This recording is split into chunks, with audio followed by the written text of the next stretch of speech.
The Mary Celeste, history's most enduring maritime mystery. Few maritime mysteries have gripped the human imagination as powerfully as the story of the Mary Celeste. Found adrift in the Atlantic Ocean in December 1872, the merchant brigantine appeared at first glance to be in surprisingly seaworthy condition. Its cargo was still aboard, valuable personal belongings remained untouched. There was no obvious sign of piracy, mutiny, or catastrophic struggle. Yet the ship's captain, his family, and the entire crew had vanished without a trace. No confirmed explanation has ever resolved what happened. That gap between ordinary physical evidence and total human disappearance is what transformed the Mary Celeste from a maritime incident into a legend. The mystery has lasted so long because it sits at the perfect crossroads of fact and imagination. The known details are unsettling enough on their own: a ghost ship drifting alone, a table seemingly set for use, a vessel capable of continuing onward without its people. Then speculation rushes in to fill the silence: storms, seaquakes, drunken violence, sea monsters, piracy, insurance fraud, alien abduction, and more. Over time, the Mary Celeste has accumulated layers of fiction, exaggeration, and retelling, to the point that separating documented fact from colorful myth has become part of the mystery itself. In truth, the story is not merely about a ship found abandoned. It is also about how humans respond to uncertainty, how legends grow, and why unsolved disappearances continue to haunt us. Origins of the ship. Before it became famous as the Mary Celeste, the vessel began its life under a different name, the Amazon. Built in 1861 in Spencer's Island, Nova Scotia, it was a brigantine, a two-masted sailing ship designed for merchant work. From the start, the vessel's life seemed touched by misfortune, though whether this is meaningful or only retrospect is impossible to say. On its maiden voyage, its first captain, Robert McClellan, fell ill and died not long after the journey began. Over the following years, the ship suffered several mishaps, including collisions and damage, and changed owners more than once. Eventually, after running aground and being judged a wreck, it was salvaged, rebuilt, and renamed Mary Celeste in 1869. By the early 1870s, the ship was in American hands and intended for commercial use. It was not cursed in any literal sense, but later storytellers would look back on its earlier accidents as ominous foreshadowing. That habit is common in mystery writing. Once something strange happens, every earlier misfortune begins to look like part of a pattern. Yet ships in the 19th century often had difficult careers. Storms, collisions, illness, and ownership changes were hardly rare. The Amazon's hard life at sea was not proof of destiny, only evidence of how unforgiving maritime life could be. Still, the ship's renaming matters symbolically. Amazon belonged to its ordinary working life. Mary Celeste belonged to legend. The transformation from one to the other mirrors what would happen to the ship's reputation. A practical cargo vessel would become a floating question mark, an empty stage onto which generations projected their fears. Captain Benjamin Briggs and the final voyage. The man who commanded the Mary Celeste on its last known voyage was Captain Benjamin Spooner Briggs, an experienced and respected American mariner. Born into a seafaring family, Briggs was known as sober, religious, capable, and conscientious. He did not fit the archetype of a reckless or unstable captain. By most accounts, he was a thoughtful professional with a sound reputation. That matters because many later explanations for the mystery rely on assumptions about panic, poor judgment, or mutiny. Briggs's character makes some of the more reckless theories less persuasive, though it does not eliminate the possibility of human error under extraordinary circumstances. One of the most striking details of the final voyage is that Briggs brought his family with him. On board were his wife, Sarah Elizabeth Briggs, and their 2-year-old daughter, Sophia Matilda. Their young son was left at home with relatives so he could attend school. That detail adds a deep emotional dimension to the mystery. This was not merely a cargo run staffed by anonymous sailors. It was also a family voyage. Whatever happened did not only erase a crew, it swallowed a mother, a father, and a small child. The rest of the company aboard consisted of a carefully selected crew of 7. First Mate Albert G. Richardson, Second Mate Andrew Gilling, Steward Edward Head, and Seaman Volkert Lorenzen, Arian Martins, Gottlieb Gudeshad, and Boye Lorenzen. The men were generally regarded as competent and experienced. There was no obvious reason to suspect violent instability or criminal intent among them. The ship departed New York Harbor on November 7, 1872, bound for Genoa, Italy, carrying a cargo of 1,701 barrels of denatured alcohol. This cargo is one of the most important elements in the case. Denatured alcohol is volatile, and its presence aboard a wooden sailing ship created conditions that later theorists would consider highly significant. The barrels themselves have often been treated as suspicious objects in the story, possible sources of fumes, explosions, panic, or contamination. At the time, however, transporting such a cargo was a normal commercial undertaking. From New York, the Mary Celeste entered the Atlantic and vanished into the ordinary rhythms of a sea voyage. There was no distress signal, no confirmed cry for help, no definitive final testimony. The ship simply sailed out, and then, weeks later, was found alone. Discovery by the Dei Gratia. The Mary Celeste might have vanished entirely from history if not for another ship, the Dei Gratia. On December 4, 1872, while sailing from New York to Gibraltar, the Dei Gratia spotted a vessel behaving oddly in the Atlantic, roughly between the Azores and Portugal. The ship's movements appeared uncertain. It was under some sail but not under proper command. Captain David Morehouse of the Dei Gratia, who may have known Captain Briggs socially, found the behavior suspicious enough to investigate.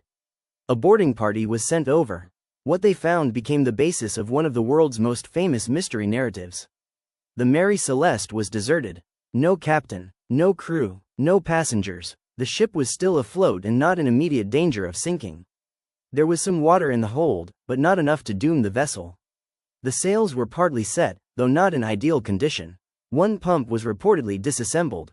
The ship's longboat was missing. Navigational instruments, including the sextant and chronometer, were gone. The cargo remained largely intact. Food and water supplies were present in sufficient quantity. Personal belongings were left behind. There was no conclusive evidence of piracy because valuables had not been systematically stolen. The last entry in the ship's log was dated November 25, 1872, placing the vessel near the island of Santa Maria in the Azores. That meant there was a gap of about 9 days between the last documented log entry and the ship's discovery. During that time, the Mary Celeste had continued drifting or sailing without its people. This combination of details is what makes the case so unnerving. An empty ship at sea is eerie enough. But an empty ship that appears largely capable of staying afloat is something else entirely. It suggests a departure that was not forced by immediate sinking. It points toward choice, error, or fear rather than simple physical destruction. The absence of bodies or decisive wreckage left the central question painfully open. Why would everyone leave a vessel that still had a chance of survival? The men from the Dei Gratia sailed the Mary Celeste to Gibraltar, where a formal salvage hearing began. That legal inquiry would become the first great battleground of interpretation. The Gibraltar Inquiry and early suspicion. When a deserted ship was recovered at sea, salvage rights were involved. A ship found abandoned could entitle the salvors to a financial reward. This created immediate suspicion in some quarters. Could the discoverers themselves have played a role in what happened? The Vice Admiralty Court in Gibraltar, under Attorney General Frederick Solly Flood, subjected the Mary Celeste case to intense scrutiny. Solly Flood was notably suspicious. He entertained theories of fraud, mutiny, and even foul play involving the crew of the Dei Gratia. He was reluctant to accept a simple abandonment without cause. His skepticism contributed to the mystery's long life because it prevented the case from settling quickly into a practical explanation. The ship, the cargo, the condition of the vessel, and the statements of the salvors were all examined. Investigators found cut marks on the ship that some interpreted as signs of violence, though these were never conclusively tied to murder or mutiny. Stains were noted, but they proved difficult to interpret. The cargo of alcohol became a point of focus. Some barrels were later found to be empty or leaking, especially those made of more porous red oak rather than white oak. That fact would become central to one of the strongest theories. Fumes from leaking alcohol may have caused panic. Ultimately, the inquiry found no evidence sufficient to charge the salvors with wrongdoing. The crew of the Dei Gratia received a salvage award, though smaller than might have been expected, suggesting the court retained some unease. The hearing did not solve the mystery. Instead, it preserved ambiguity and helped feed future speculation. The evidence aboard. The most responsible way to approach the Mary Celeste mystery is to stay close to the evidence. Unfortunately, this is exactly where popular retellings often go wild. Over the years, many dramatic claims were repeated as if factual. Meals still warm on the table, half-finished sewing, abandoned pipes, a cat wandering the deck, evidence of sudden terror frozen in time. Most of these details are either exaggerated, unsupported, or invented. The true evidence is more restrained, but no less unsettling. Here is what seems reasonably grounded in historical records. The ship was unattended but afloat. It had taken on some water in the hold, yet not enough to make it immediately unseaworthy. The cargo was aboard, though some barrels were later found empty or leaking. The main hatch may have been unsecured or disturbed. The ship's papers were mostly missing, except for the logbook. The longboat was gone. Navigational instruments were gone. This strongly suggests that the people did not simply vanish in place. They left the vessel intentionally, or at least in an organized enough way to take equipment needed for survival or navigation. There were signs that the ship had been through difficult weather. Rigging and sails were not in ideal condition. One of the pumps was disassembled, which later writers misread as evidence that the ship was failing catastrophically. In reality, a disassembled pump may have been undergoing maintenance or inspection. The presence of water in the hold, combined with pump concerns, might nevertheless have alarmed a captain who could not accurately determine whether the vessel was taking on more water than it could manage. The cargo of denatured alcohol is especially important. If some barrels leaked fumes into the hold, the smell alone may have been alarming. If a sudden venting or explosion-like event occurred without leaving burn marks, possible in a vapor flash, Captain Briggs may have feared a larger detonation was imminent. That would provide a plausible reason to temporarily evacuate into the longboat while remaining tethered to the ship. If the line later parted, everyone could have been lost while the Mary Celeste sailed on alone. That theory is attractive not because it is cinematic, but because it fits several facts at once. Missing longboat, missing instruments, lack of major violence, intact cargo, and continued seaworthiness of the abandoned vessel. Theories: mutiny, piracy, and murder. From the beginning, the most dramatic theories attracted public attention. Mutiny was an obvious suspect. Could the crew have turned on Captain Briggs, murdered the family, and then fled? On the surface, mutiny offers a human explanation for disappearance. Yet it collapses under scrutiny. There was no convincing sign of violent struggle, no confirmed bloodshed, no stolen valuables that would suggest a successful seizure, and no surviving mutineers ever surfaced with a credible account. The crew had been selected carefully, and nothing in their known background strongly points toward such a revolt.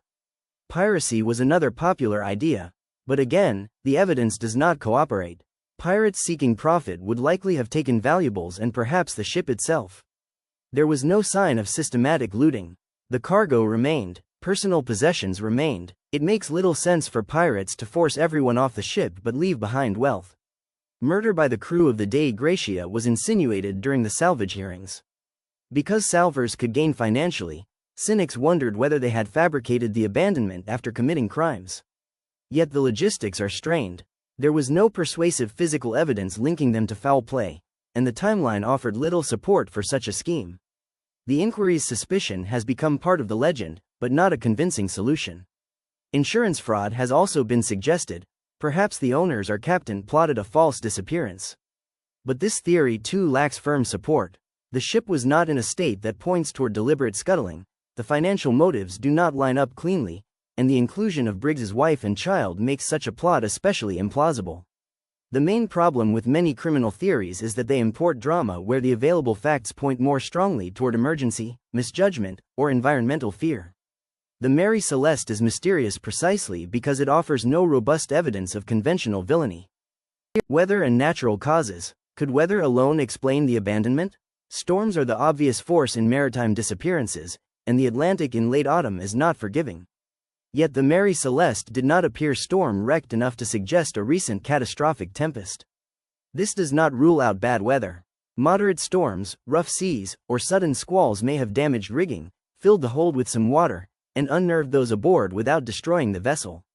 Some writers have proposed a waterspout, seaquake, or other startling natural phenomenon. A waterspout could potentially terrify a crew and create temporary chaos. A seaquake, an underwater earthquake transmitting strange effects through the sea, was once imagined as a dramatic cause. But evidence for such events in the precise time and place is thin, and these explanations remain speculative. A more practical weather-based theory suggests that Briggs may have believed the ship to be in greater peril than it actually was. If the pumps seemed unreliable and water in the hold could not be measured properly, he might have feared the vessel was filling rapidly. 19th-century ships lacked modern precision instruments. A captain facing uncertain water levels, damaged sails, and fumes from volatile cargo could make a cautious choice that proved fatal.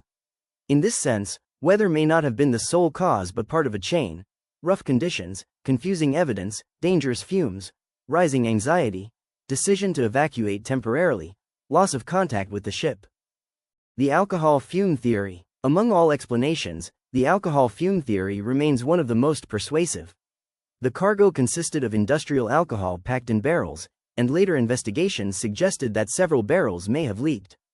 If fumes built up in the hold, the smell could have been intense. More importantly, alcohol vapor is explosive under the right conditions. In 2006, an experiment featured in a documentary explored whether an alcohol vapor explosion could occur without leaving obvious burn damage. The results suggested that a pressure wave or flash fire from alcohol fumes could indeed produce a dramatic but relatively low soot event, more bang than sustained blaze. This modern reconstruction does not prove what happened on the Mary Celeste, but it supports the plausibility of a panic-inducing incident. Imagine the scene. The captain smells fumes, hears or witnesses a sudden boom, sees no flames but fears a larger explosion may follow. With his wife and toddler aboard, caution would be paramount. He may order everyone into the longboat temporarily, intending to trail behind the ship on a rope until danger passes or conditions improve. In that scenario, the missing sextant and chronometer make sense. So does the missing boat.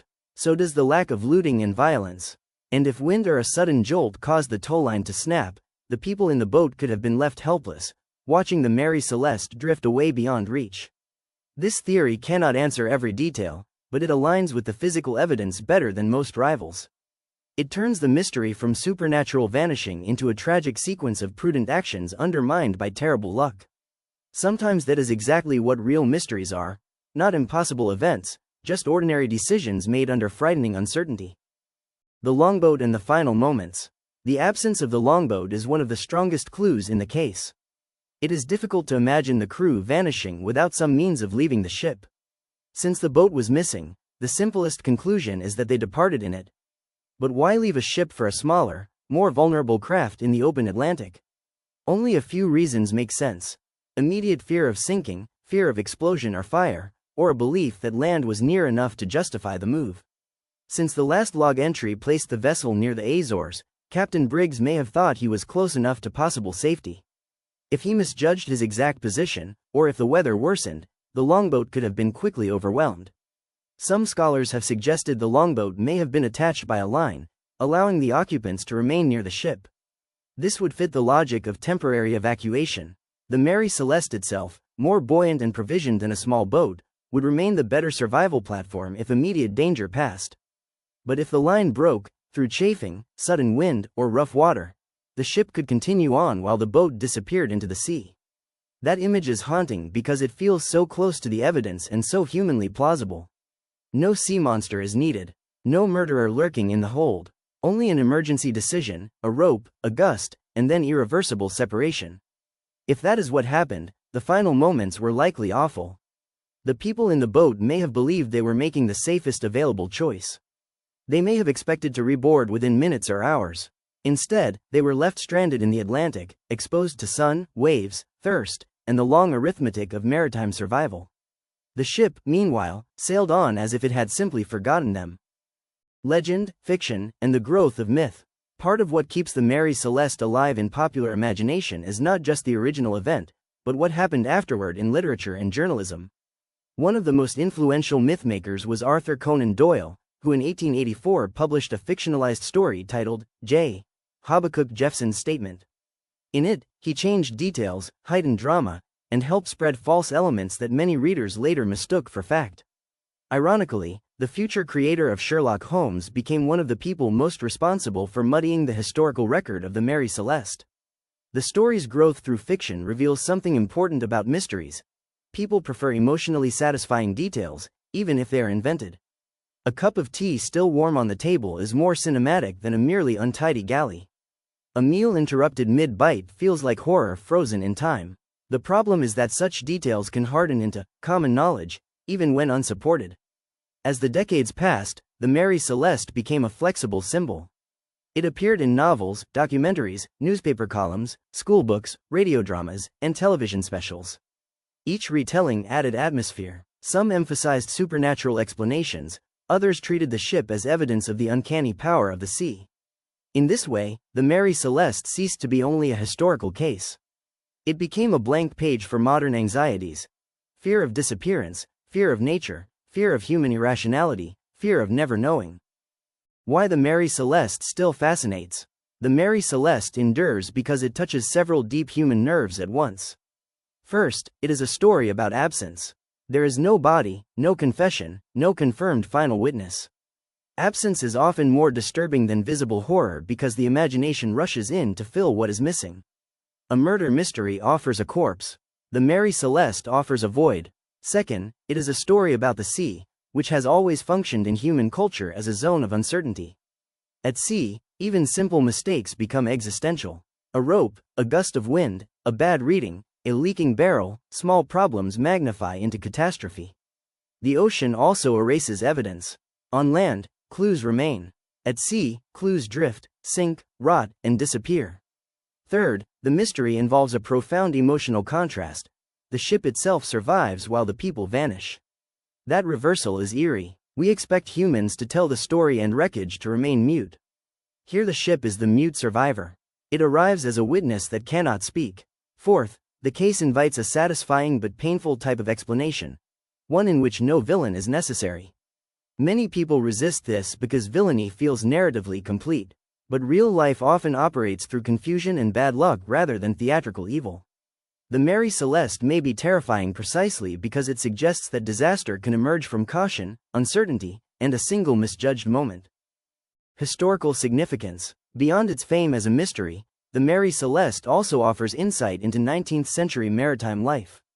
It reminds us how dependent sailors were on judgment, seamanship, weather reading, and imperfect instruments. It reveals the legal and financial structures of shipping, including salvage rights and cargo concerns. It shows how quickly public imagination could transform a maritime incident into a transatlantic sensation, even in the pre-digital age. The story also reflects the growing power of the media in shaping popular memory.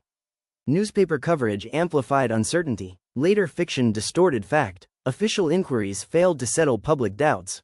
Together, these forces created a prototype of the modern media mystery, a real event repeatedly retold until truth and legend become entangled.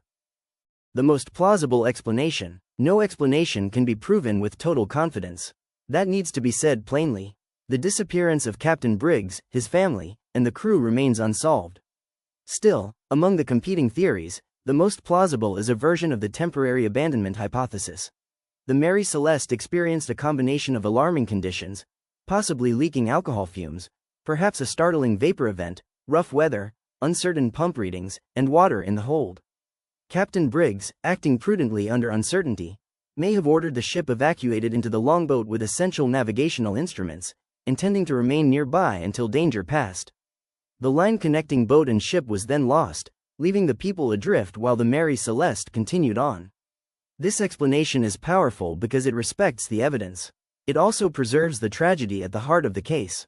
The mystery may not be one of supernatural intervention or elaborate crime. It may be the far sadder mystery of people who did almost everything right and still vanished. The Mary Celeste remains one of history's greatest mysteries not because it offers the strangest evidence, but because it offers just enough evidence to make every conclusion feel almost reachable and never certain.